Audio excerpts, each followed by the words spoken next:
Hello all, it is I, Ratupi from Ratupi's Game Room. Today with another Speculation Time video. Last time we did it with John Awesome discussing Persona 5.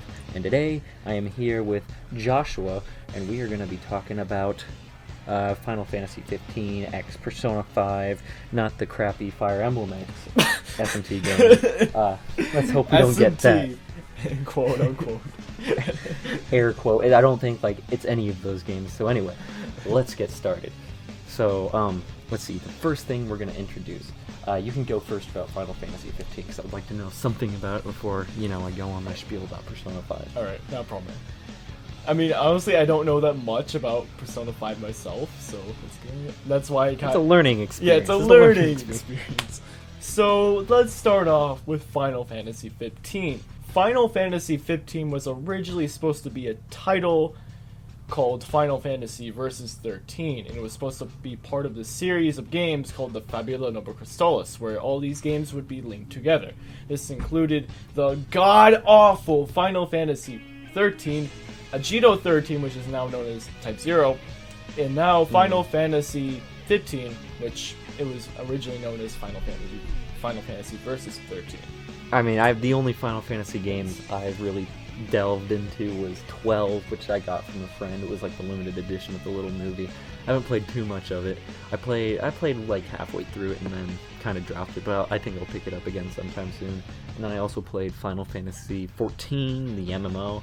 So I don't know too much. I mean, I know a little bit of the plot and themes of the characters, and only certain games take place within the same universe and so on and so forth, but that's as far as my knowledge goes. And I know a few of the main characters like Squall, Cloud, the iconic ones. Leon, if you're a Kingdom Hearts fan.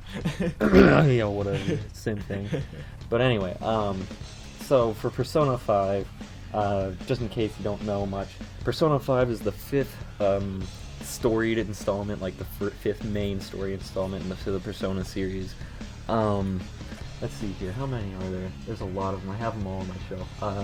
1, 2, 3, 4, 5, 6, 7, 8. So it's like the 8th game story-wise in the continuity of Persona. Now, it follows the same kind of trend as Final Fantasy, where each story is standalone, but the only thing that's different is that it all takes place within the same universe and only has subtle nods to each other. I know Final Fantasy sort of does that thing with, what's his name? The engineer guy.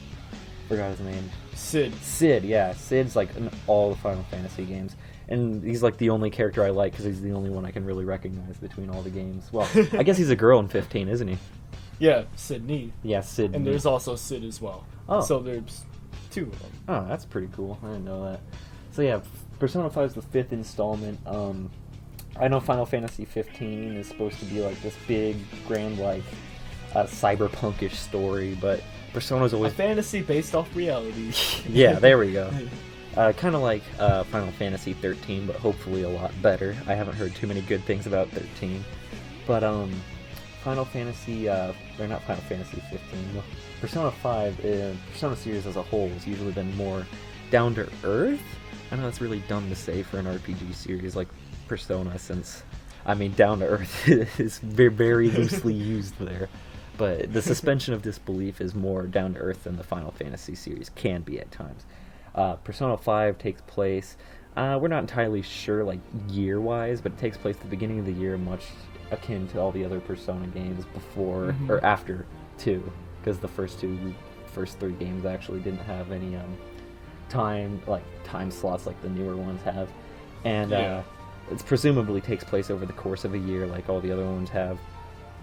And anyway, the Persona 5 takes place over the course of presumably what we can assume is a year, and our main character is unsatisfied with how the world and everything is treating him, and he wants to rebel against it, and that's all we pretty much know for the most part without delving into too much detail. So that's Persona 5. We'll learn more about each game as we go on. This is a neat little discussion. I didn't really think about it. We're both learning about 2 different series, so... It is. I agree, man. I've played some of Persona 2 Innocent Sin. Yeah, Innocent Sin. I played Persona 3 FES, my personal favorite. Persona 4, and then Golden, of course.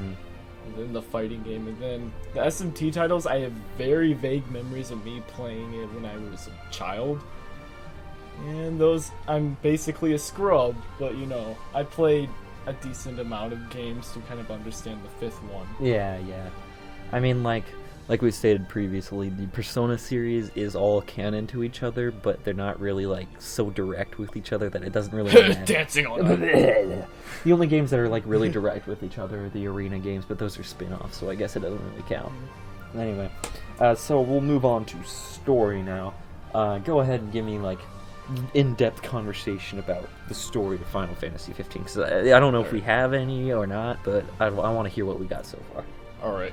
So the story, or the main plot, you play as Noctis. He's a prince of the kingdom of Lucis, and there's 3 or 4 kingdoms. There is Lucis, Tenebrae, and Niflheim. And then Sodalum. I think that's how you pronounce it, but there's 4 kingdoms. So the main plot is that it starts out with your father or your kingdom signing a peace treaty with Niflheim. And of course, it's a trap! Like... Yeah. Rockbar would say, and instead the Niflheim actually steals the crystal, and that's basically the overall plot. It's kind of this brotherhood type of plot with, Noctis' best buds, Gladiolus, Ignis, and Prompto. And that's actually one of the main themes of 15 is brotherhood, and of course family is another big one. Mm-hmm.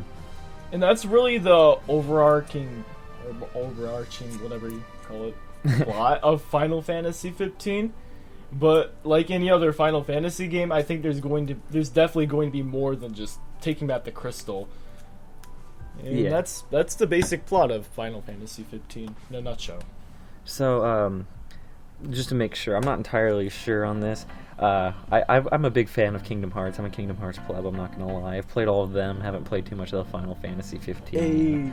But correct me on this if I'm incorrect, because, I just want to make sure I got the facts right. But Hajime Tabata, the director of 15, wasn't he the director of the Kingdom Hearts series? That's Tetsuya Nomura, who actually went on with the original main director of Final Fantasy 15 or versus 13, and then Hajime Tabata, he developed Crisis Core, Type 0, Third Birthday, and Before Crisis.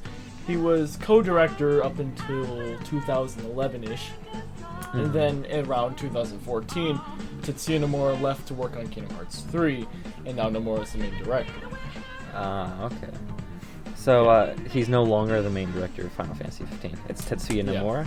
Okay. Nomura is the other director, and now Hajime Tabata is the new director.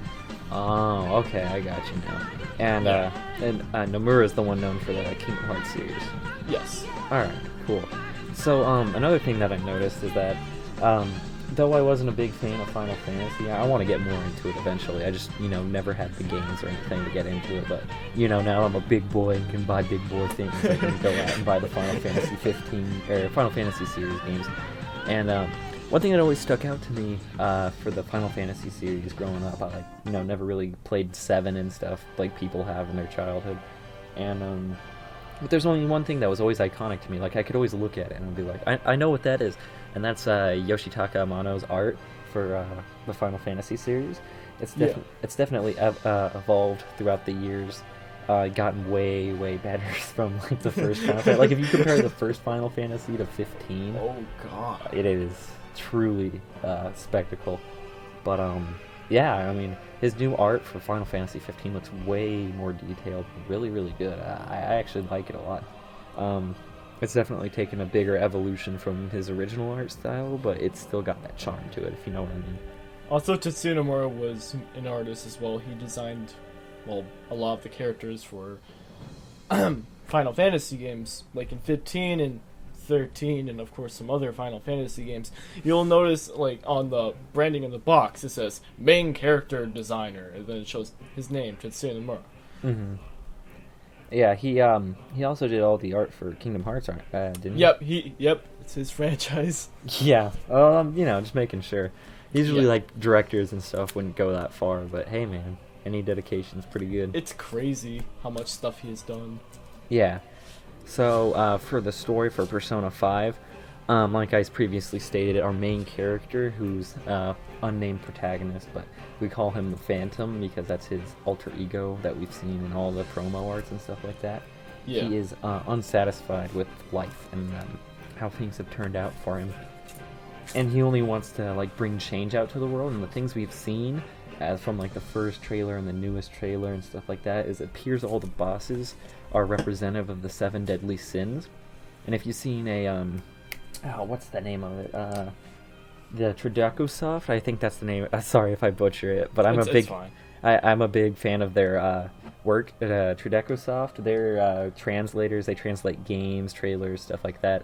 I follow the lead on Twitter, and they all directed or all subbed the new trailer, and we hear the subs of the main character, presumably Ryuji, who's the yellow-haired guy. Put him up on screen. Naruto. Yeah, Naruto essentially. Naruto. We presumably hear him say that all adults are like shit or something like that. I'm sure they'll censor it, or that's like a rough translation. But he said basically all adults are shit and they all need to go die or something like that.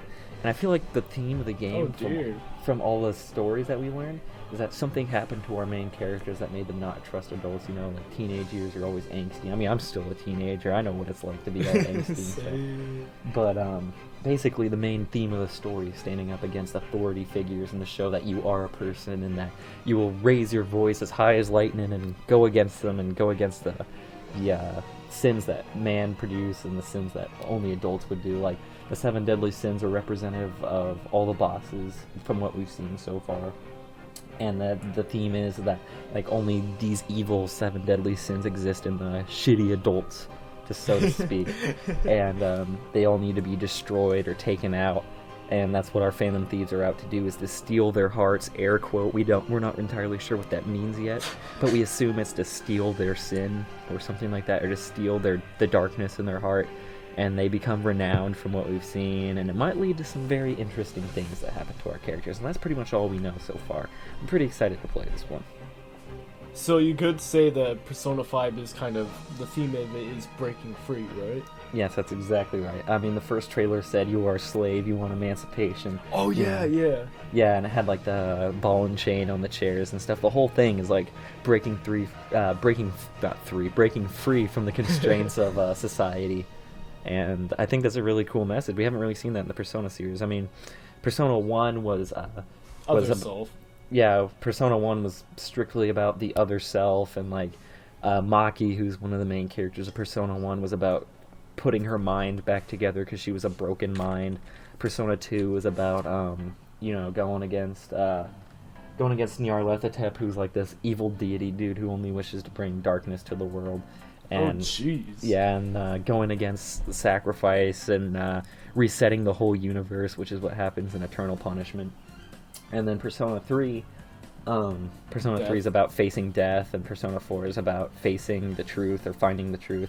And Persona 5 is a message we haven't really seen before in the Persona series that's been explored. I mean, all the Persona games always have a theme of death, but this one doesn't really seem to be like pounding it into your face that, oh, death is the biggest threat in this one. The biggest threat in this one is seeming to be caught by your authority figures, and I think that's really cool. I mean, like, Persona Q and Arena and stuff like that, they kind of had the same message of going out for the truth. So, I'm kind of sick of the whole truth message, and, I mean, the truth message might still exist in Persona 5. Maybe. I'd assume so, if you're, like, going against, like, authority figures and stuff like that. But that's basically the story for Persona 5, and like the themes and stuff we should expect to see. So the themes for 15 is, well, I guess you could say revenge too, because in one of the Versus 13 trailers, which is of course 15 before it got rebranded into, 15, it shows like Noctis sitting on the throne, and then Ignis just looks at him, he's like, so what are you gonna do? He's like, we're gonna go out and get revenge, because it hasn't been explored yet, but of course Brotherhood would be the main theme of 15, and then Persona 5 is... Yeah, I mean, correct me on this if I'm wrong, but wasn't the thing of Final Fantasy VII, like, initially was going against Sephiroth? Well, I mean, like, not the main point at the beginning. Sephiroth was a later character. But wasn't he, like, towards the end, it was mainly getting revenge on him for all the crap that he's done. I don't want to spoil it for anyone if anyone hasn't played Yes. 7 yet, but Correct. basically all the crap that he's done is about, getting revenge on him. But this one, I'm assuming, is more like grittier and more like, I don't want to use the word gritty because it makes me think of Michael Bay lens flare explosions, but I assume it's going to be more like, realistic and like the world and stuff like that in terms of like, based off what reality. happens. Yeah, slightly based off reality, so that's what I expect out of 15. I mean, I don't expect too much because I haven't seen too much. I've just seen a few gameplay, and the gameplay looks alright, which brings us to our next point, which is the gameplay. So, Final Fantasy 15, from what I've seen, has abandoned the, 15 wasn't the first to abandon the idea. Like, the newer Final Fantasy games don't really do it, but they abandoned the turn-based combat. And Yeah. that's what fans have been upset about recently. The reason why they did that was originally Versus 13, or Final Fantasy 15, as it's known now, was not supposed to be a mainline title. But due to, like, all the production they did, they were like, okay, you know what, this game is so important to the point we might as well make this a mainline title. Thus, they rebranded it into Final Fantasy 15. Mm-hmm. So does that mean 15 will take place within the same universe as 13, or is it like, did they just change that and make it its own thing? So, as I said before, Final Fantasy Versus 13 is part of the Fabula Nova Crystallis. Now, as of now, they ditched that idea, and now they're actually kind of... I don't know what they're exactly doing, but director Hajime Tabata said that they aren't really following the Fabula Nova Crystallis like originally. So I have no idea what that means, but my assumption is that they're not really using the Fabula Nova Crystallis and kind of developing a new universe, as he said that they're making a new villain for the game. Yeah. So it takes place within the same little contained universe as 13. Is there anything that happened in 13 that we could expect to see in 15? Nope. Nope. Completely?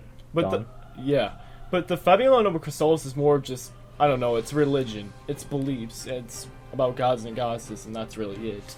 Yeah. I mean, we could see gods and goddesses from 13 and Type 0 in 15, but at this point I'm doubting that, so...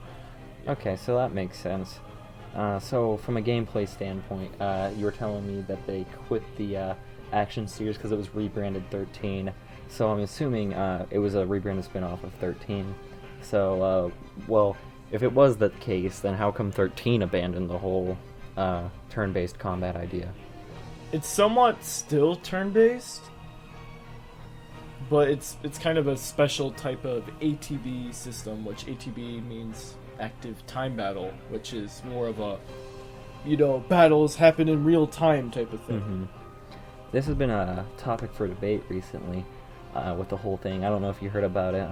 I'm sure. I assume you have if you follow Square Enix and what they do.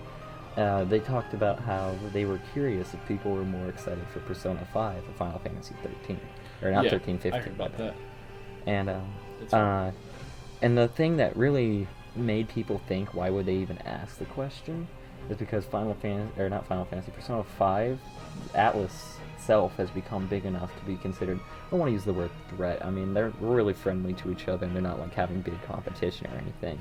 But, just like competitive edge over Final Fantasy. Final Fantasy's been around for a long time. And I don't think it's going anywhere anytime soon. I mean, it's a classic and the new games are really good. But Persona 5 not Persona 5, but just Persona in general, has proven itself to be a truly like original, we haven't seen this before kind of RPG that has made itself out there. And I mean, I know Persona was a spin-off of SMT, but Persona 5, I keep saying Persona 5, Persona itself incorporated new ideas, new themes, new gameplay features that SMT doesn't have that differentiates itself from SMT. I'm saying that SMT is weaker than Persona because I don't think that at all. SMT is like hardcore to the hardcore. I love SMT, but I'm just saying that Persona has done enough to differentiate itself and make a name for itself out there in the RPG world. And Final Fantasy 15, I believe will do really good. I mean, it looks really good, like the graphics, the gameplay, and everything. But I think Persona 5 has a good chance of standing against a series as big as Final Fantasy with a legacy that's lasted so long. especially with the whole culture behind it. I mean, it is really Japanese. The high school setting and the RPG elements, etc. Yeah, the dating sim. Yeah, the dating sim especially. Yeah. That was like kind of a foreign concept here in America. I mean, we had games like Fable. One of my favorite games was the original Fable. Fable. Fable's so good. The original one's the best. Same, I agree. I like Fable 2 a lot, but I think Fable 1 still has its charm. But we've seen games like Fable and Mass Effect and stuff like that do have, I don't want to say the dating aspects to it. Just like conversation trees and stuff like that. We've seen it in Western RPGs. But things like Persona and other like dating sims, I mean, most dating sims are convoluted pieces of shit. No offense to anyone, but like things like Persona, really they're really different from what we've seen in the West. And I think that's what the appeal with Golden was, is that all these characters were really interesting. And I think Persona 5 will bring interesting characters to the table too. But one thing that a lot of people think that Persona 5 has over 15 is the turn-based combat. Definitely. Yeah. People like, don't take this the wrong way. I think I heard this from because I watched numerous videos on it. This has no source whatsoever, so this could be entirely out of someone's ass. But I heard that Square Enix doesn't believe that turn-based games are worth selling anymore, from like a monetary, hey, can we make sales on this game since it's turn-based? They kind of lost faith in that because they believe the action type of gameplay, real-time action, like turn-based-ish kind of gameplay works better. And I kind of think it works really good for the Final Fantasy series. Like 14 had a simpler version of it than the newer ones. Mm-hmm. And I think it worked pretty well. But a lot of people are very nostalgic about their turn-based RPGs, so they're looking forward to Persona 5 and other Atlas titles that stay true to their 80s roots of turn-based combat, and people are like, holy crap, this is really good. And I think Square Enix realizes that, holy shit, people still like turn-based combat, so I guess that we need to start doing it again, and maybe we'll see another Final Fantasy game with some turn-based combat, which would be exciting, I think.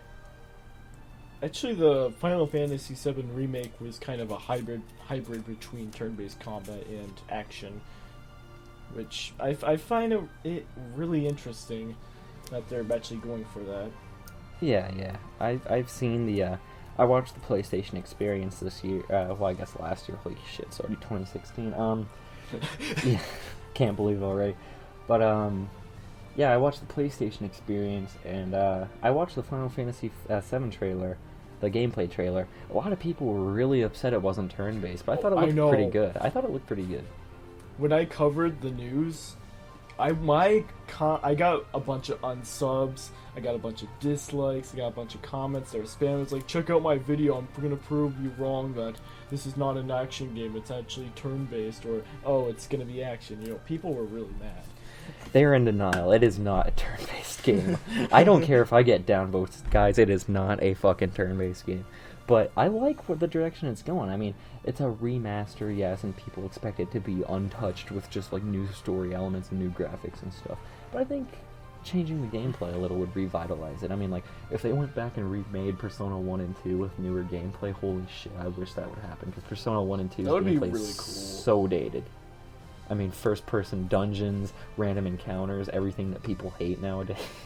But that would open up, because kind of like myself as a person who actually did not play Persona 2 at first, I played Persona 3 first, and at first, oh man, Persona 2 and 3 Persona 2 looks so unappealing, and I actually played it, you know what, that's not bad.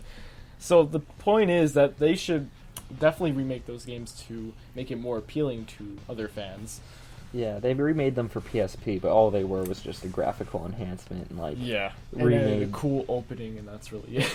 Yeah, essentially, with new music and stuff. And I'm just I know a lot of hardcore S&T fans think they're perfect and shouldn't be touched, but let's be honest with each other, guys.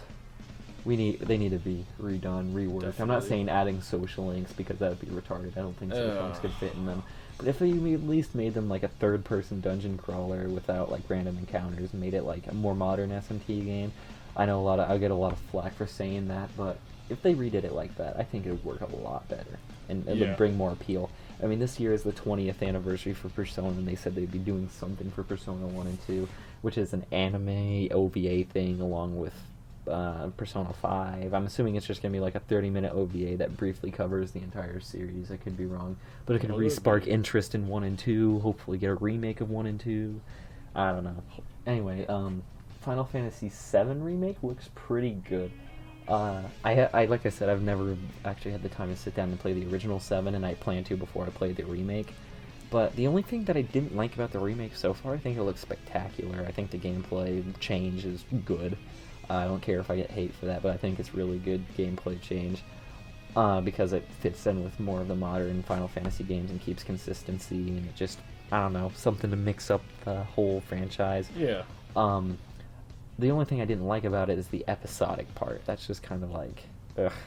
I don't really like episodic games. No, that's the whole thing. It really depends what they're going for. They haven't really explained what they're going to do. I wouldn't call it episodical yet, but it's no doubt that the 7 remake is going to be multiple parts, so we'll see what they're going to do. Yeah. I just hope, like, you know, it's really weird to do to an RPG. RPGs are usually like 60 hours long. You invest in your character grinding and stuff like that, and if you have to stop and wait for a new version or the next part of the game to release, it just sounds like really stupid. I don't know. I mean, I'll play it still. I think it looks really good, and I don't think it'll affect the game on a personal level for me at all. I just think it'll be annoying that having to stop mid-story and wait for the next part to come out, you know. Yeah. Anyway.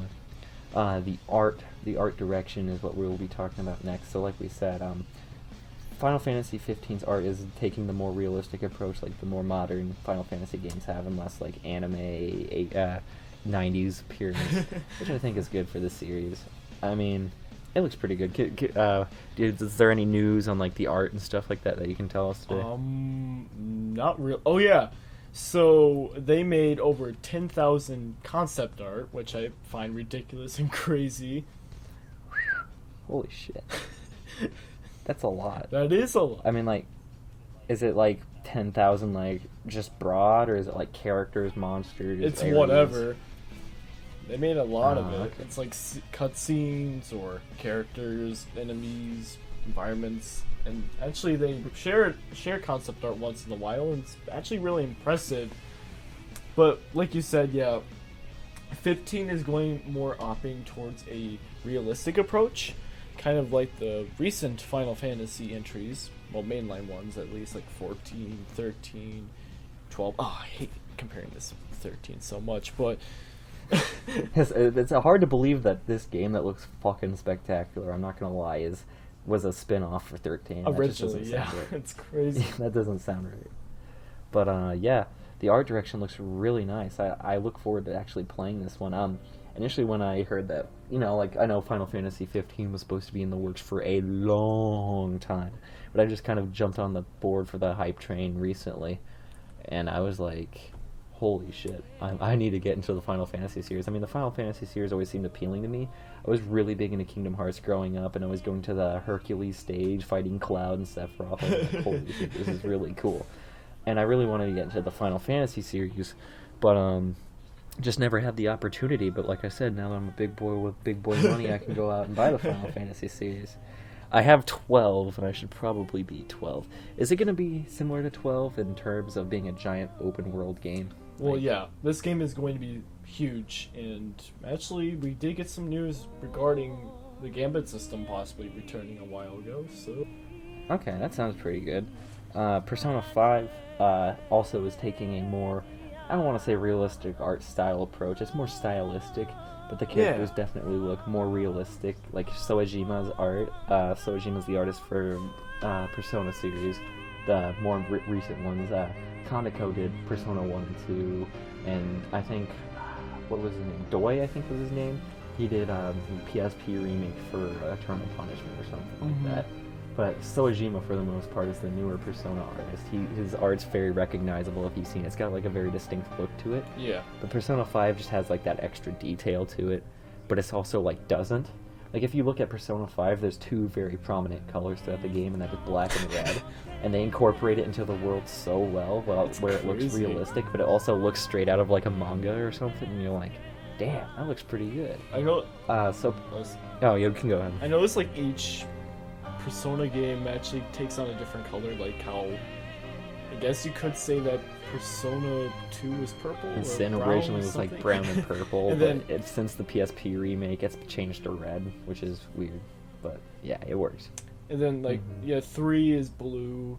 Of course, yellow is Persona 4, and now like red is Persona 5. So I find that really interesting how each game is really independent to the point where they even change the main Yeah, color. and like that if the you game notice, like the presents. color and the art direction for each game reflects what the theme is. Like Persona 1 is supposed to be like a psychological 90s cheap horror. Like, I want to use horror because it's not really scary, but it's got like that cheap anime 90s horror feel to it. So it like has dark purples and dark blues as its main color to display like the human mind and the unconsciousness. Persona 2 is about like going against the ultimate darkness, which I could guess could be seen with the purple and brown art of the original PS1 version, but since then has been changed to red.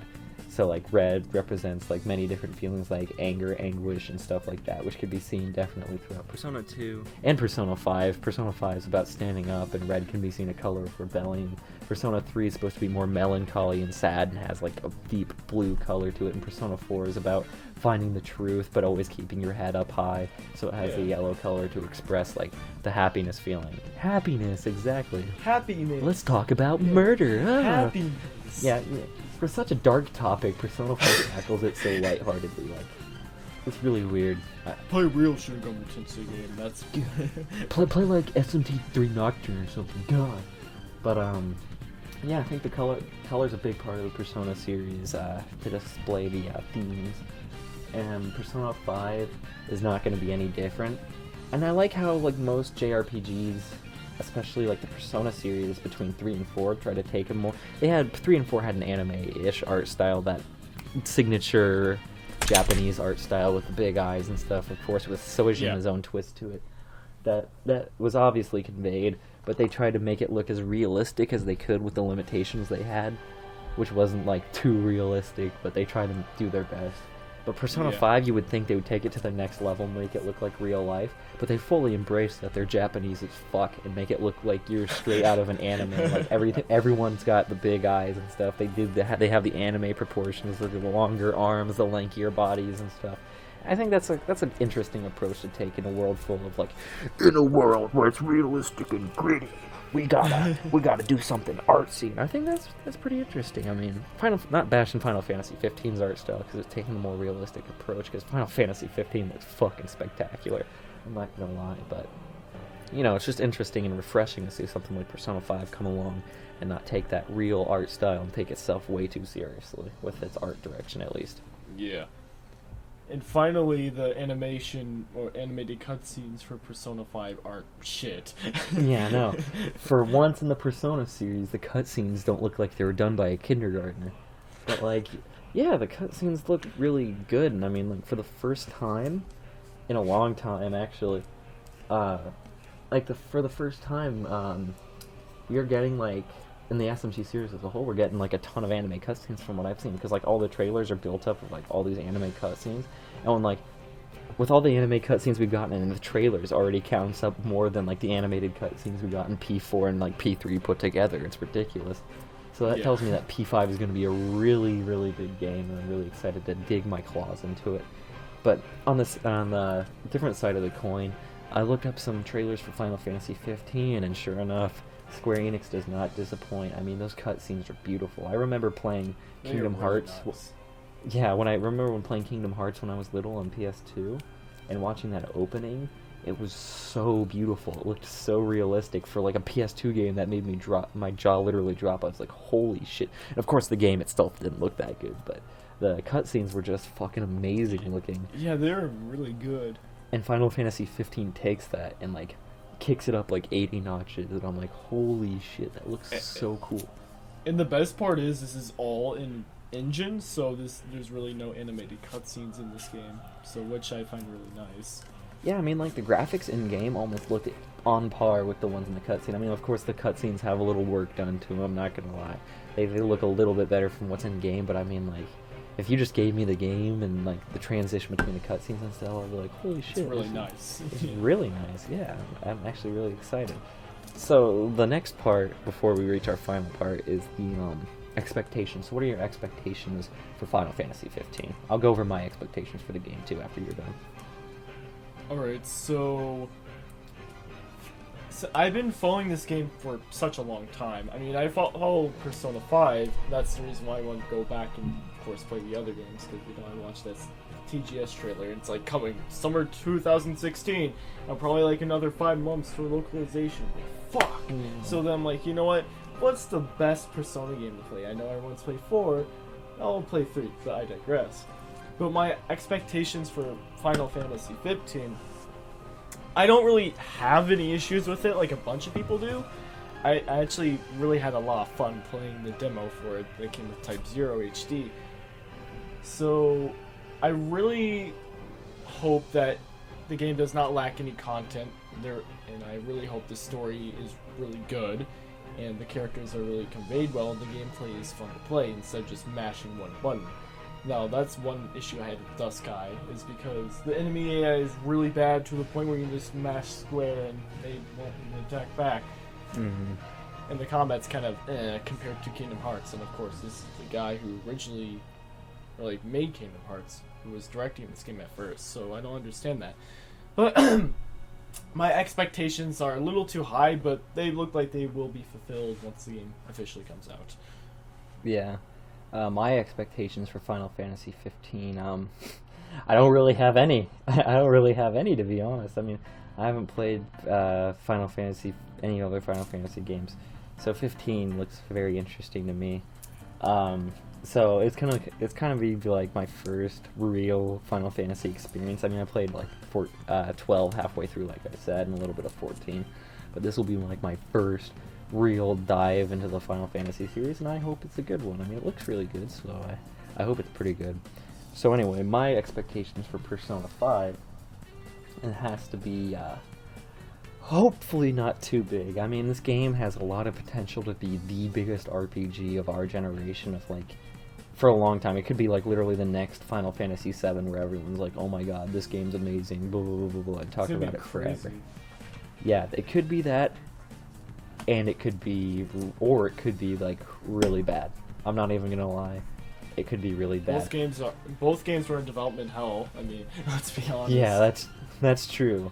The thing that has me really concerned, I know they're two entirely separate internal teams at Atlus, but the team that made Genai Iban Roku, Sharp Fire Emblem, and Persona 5, like, those are two different art styles. I know they're two entirely different teams, but I know they're in the same company, so certain styles could rub off with each other, and I'm sure there's people that bounce back and forth between both teams. And it scares me, because, oh my god, Sharp Fire Emblem. I love Fire Emblem, and I love... Yeah, same here. I love Fire Emblem, and I love SMT. When I saw that first trailer with, like, Marth, Ike, and everyone, like, alongside Demi-Fiend and Flynn from SMT4, I was like, holy shit, this is going to be amazing. Nope. Kinashitai! And then, like, the music plays, and then it's like, what the fuck is this? I was so in denial when I saw that gameplay trailer. I was like, oh my god, this looks so good. And then all my friends were like, you fucking idiot, it looks terrible. And I'm like, you're right, it does look terrible. And then, sure enough, that reflected in the sales. The game got like jack shit poor sales in Japan. Even in Japan. That tells you something. So hopefully Persona 5 doesn't follow in its footsteps. I don't expect it to, because Persona 5 actually looks like they tried with this one. And I'm really excited for this one. Those are my expectations for the game, is that it lives up to the hype that I put into it. I know that's like a lot of people put a lot of faith into hype these days, and it never lives up, but I think Atlus can pull it off. And another... Phantom Pain. Phantom Pain. It's not even really Kojima's fault, it's fuck Konami's fault. But, I know. Fuck Konami. I can't wait to see Kojima's new game that's coming with his new studio. I know. I can't wait to see too. But well, that's beside the point. We can talk about Kojima and Konami another day. But yeah, Persona 5, I have high hopes for the story. I hope it's a long game. I know a lot of people are like, I hope Persona 5's short because I don't have the time anymore. And I'm like, sucks for you, I do. So I want to play it. But I hope it's a long game. I hope it has a great story to it, great characters. I hope it's not too weeb as Persona 4 has been becoming. I hope it's pretty good. So that's what I expect out of Persona 5. What do you expect out of Persona 5? I don't really expect that much. I mean, the trailers got me hooked. I remember like seeing that. I'm like, oh my god, this looks so cool. This looks so dope. And then I went back to play the previous games. Then I realized, this actually, I'm pretty interested in it. Yeah, Persona 5's definitely taken a different approach than the other games, and that seems really exciting. Thankfully. For me. Yeah, thankfully. I remember it was last year, like in February, when they released the first gameplay trailer for Persona 5. I was like, holy shit. What the fuck did I just watch? It's coming out this year, apparently. No, last year. I remember the first trailer they ever shown is one of the first trailers they shown. It said it was coming out winter 2014. Oh, dreams! What could have been? But no. Persona 5 looks really good. Hopefully it does come out this year because the director Hashino came out and said that he thinks it'll come out this year. And when you hear a director say he thinks that's not good. So what do they have left to do? Because the game looks finished. They said it was basically completely done, but they needed to fix bugs and like stuff like that, and like add a little bit more content to make the game a little longer, which has me worried. Like, were these bugs really bad? Was there not enough story that they needed to add more? Is it just them making sure they're perfectionist? I don't know. So, but yeah, I hope Persona 5 lives up to the hype for me at least. Everyone tells me like, Nick, it's not going to be that good. You're just selling yourself up for a fuck up, and I'm like, nah, man, the game's going to be real good. I don't care what you say. So yeah, those are my thoughts on Persona 5. I have faith in it. Big games that are coming out this year. I really want to play Fire Emblem Fates. I want to play I think that's the first game I'm getting this year. Fire Emblem Fates. I already pre-ordered the special edition. I'm ready. I wouldn't go so far for the special edition just because I don't have enough money. But what version are you going for? The black one or the red one? That's a difficult. How about the Revelations one? What was it? The Cyan one? Yeah. Yeah, I mean, like, I want to go with the black one just because it's got waifus in it, and I like my waifus. So plot twist: everyone is your sibling. Oh God, please no. Have you seen that? I remember seeing that fan's translation. It's like, okay, let's go, sister or brother. I'm like, oh God. Oh no, I didn't see that. Please don't tell me that. Oh my God. My favorite part of Fire Emblem Fates so far is the extreme male bonding in the bathtub. I thought that was pretty cool. And that you get to take special guests into your bedroom. I'm like, oh hell yeah, I know where this is going. But yeah, that's Fire Emblem Fates. The next one is going to be SMT Final, the direct sequel to SMT 4. Really looking forward to that one. I still need to play SMT 4 though. Oh, that game is so good. You should definitely pick it up. It's pretty cheap now. The game is really enjoyable in my opinion. It's probably one of my favorite SMT mainline games. People expect me to like Nocturne and stuff like that, but it goes from SMT 2, this is my third favorite, my second favorite's SMT 1, and my first favorite's 4. 4 was just like phenomenal, and I hope Final lives up to it. Next game is going to be Dark Souls 3, then Persona 5, and then Final Fantasy 15. Might pick up some other ones if what's the name of it? The Last Guardian really does come out this year. I have absolutely no faith it will, because they don't ever release anything on time. But if it does come out this year, oh hell yeah, I'm picking it up. But I just don't have faith it'll come out this year. But all we can do is pray. And I mean that's my year for pretty much the rest of the year. So what games are you looking forward to this year? I did make a separate video on this, but I'm trying to recall. So I'm gonna pick up, of course, Fire Emblem Fates, Twilight Princess HD, Kingdom Hearts 2.8 HD, Final Fantasy 15, Deus Ex Mankind Divided. Oh, that one. I forgot about that one. That one's going to be so good. I know, bro. It's going to be amazing. Last Guardian, of course, Persona 5, and... Kingdom Hearts 3. Kingdom Hearts 3 is coming out. Kingdom Hearts, it's totally coming out this year, guys. We all hope so. This was a discussion with Persona 5 and Fire Emblem, not Fire Emblem. This was our discussion with Persona 5 and Kingdom Hearts. God damn it. This was our discussion about Persona 5 and Final Fantasy 15. Oh, hell yeah, I got it. I hope you guys learned something. This wasn't really a debate on which was better. It was more of like a circle jerky, like, hey, that's a good game, yeah, that's a good game type of conversation. I don't like to get too, like, rowdy up in here, so I hope you guys enjoyed this video today. We'll definitely feature Joshua on another video, because he seems like a cool dude. Thanks, Mike. Thanks, mate, no problem. Let's hope we'll see you again soon. You'll definitely be a part of my goof troop from now on, and it'll be pretty good. So, I guess I'll see you later, man. I'll see you viewers later, and you guys have a good one.